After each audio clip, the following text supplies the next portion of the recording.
Hello everyone, welcome to ಅಡುಗೆ TV.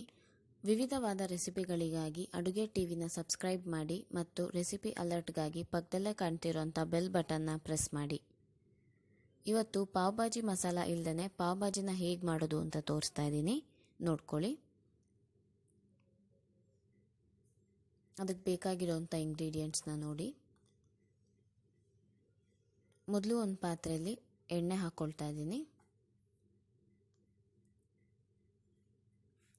ಎಣ್ಣೆ ಒಂದು ಸ್ವಲ್ಪ ಬಿಸಿ ಆದ ನಂತರ ಸಣ್ಣದಾಗಿ ಹೆಚ್ಚಿಟ್ಕೊಂಡಿರೋಂಥ ಈರುಳ್ಳಿನ ಹಾಕ್ತಾ ಇದ್ದೀನಿ. ಈರುಳ್ಳಿ ಚೆನ್ನಾಗಿ ಫ್ರೈ ಆಗಬೇಕು.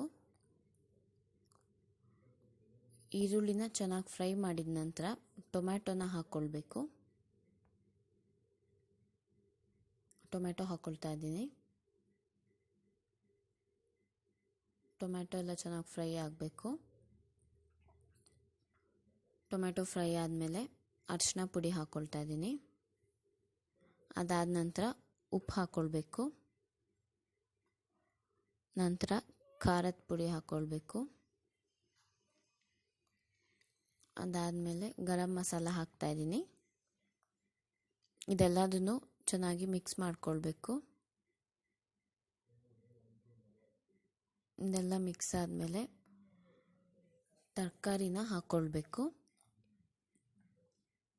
ನೋಡಿ, ನಾನು ತರಕಾರಿನ ಬೇಯಿಸಿ ಅದನ್ನ ಮ್ಯಾಶ್ ಮಾಡಿ ಇಟ್ಕೊಂಡಿದ್ದೀನಿ. ಬೀನ್ಸ್, ಕ್ಯಾರೆಟ್ ಮತ್ತು ಆಲೂಗೆಡ್ಡೆ ಜೊತೆಗೆ ಹಸಿ ಬಟಾಣಿನೂ ಬೇಯಿಸಿಟ್ಕೊಂಡಿದ್ದೀನಿ.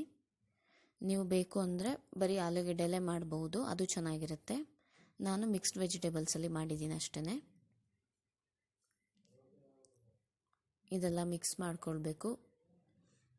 ಇನ್ ಕೇಸ್ ನೀರೇನಾದ್ರು ಕಡಿಮೆ ಇದ್ದರೆ ಸ್ವಲ್ಪ ನೀರು ಹಾಕಿ ಬೇಯಿಸ್ಕೊಳ್ಳಿ. ಇವಾಗ ನಿಂಬೆ ರಸ ಹಾಕ್ತಾ ಇದ್ದೀನಿ. ಎಲ್ಲ ಚೆನ್ನಾಗಿ ಮಿಕ್ಸ್ ಮಾಡ್ಕೊಳ್ಬೇಕು. ನೋಡಿ, ಇವಾಗ ಬಾಜಿ ರೆಡಿ ಇದೆ. ನೆಕ್ಸ್ಟು ಒಂದು ತವಾ ಮೇಲೆ ತುಪ್ಪ ಹಾಕಿ ಅದನ್ನ ಕಾಯಿಸಿಟ್ಕೊಂಡಿದ್ದೀನಿ. ಇವಾಗ ಪಾವ್ ಇಡ್ತಾ ಇದ್ದೀನಿ. ಪಾವ್ನ ಚೆನ್ನಾಗಿ ಎಲ್ಲ ಸೈಡು ರೋಸ್ಟ್ ಮಾಡಬೇಕು.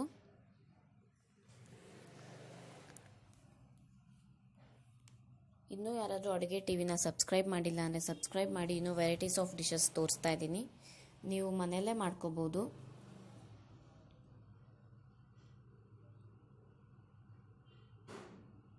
ನೋಡಿ, ಇವಾಗ ಇದೆಲ್ಲ ಕಡೆ ರೋಸ್ಟ್ ಆಗಿದೆ. ಇವಾಗ ಇನ್ನರ್ ಸೈಡ್ನೂ ರೋಸ್ಟ್ ಮಾಡ್ಕೊಳ್ಬೇಕು. ಸೊ ಈ ರೆಸಿಪಿ ನಿಮ್ಮೆಲ್ಲರಿಗೂ ಇಷ್ಟ ಆಗಿದ್ದರೆ ಅಡುಗೆ ಟಿವಿನ ಸಬ್ಸ್ಕ್ರೈಬ್ ಮಾಡಿ, ಲೈಕ್ ಮಾಡಿ, ಶೇರ್ ಮಾಡಿ, ಕಮೆಂಟ್ ಮಾಡಿ. Thank you.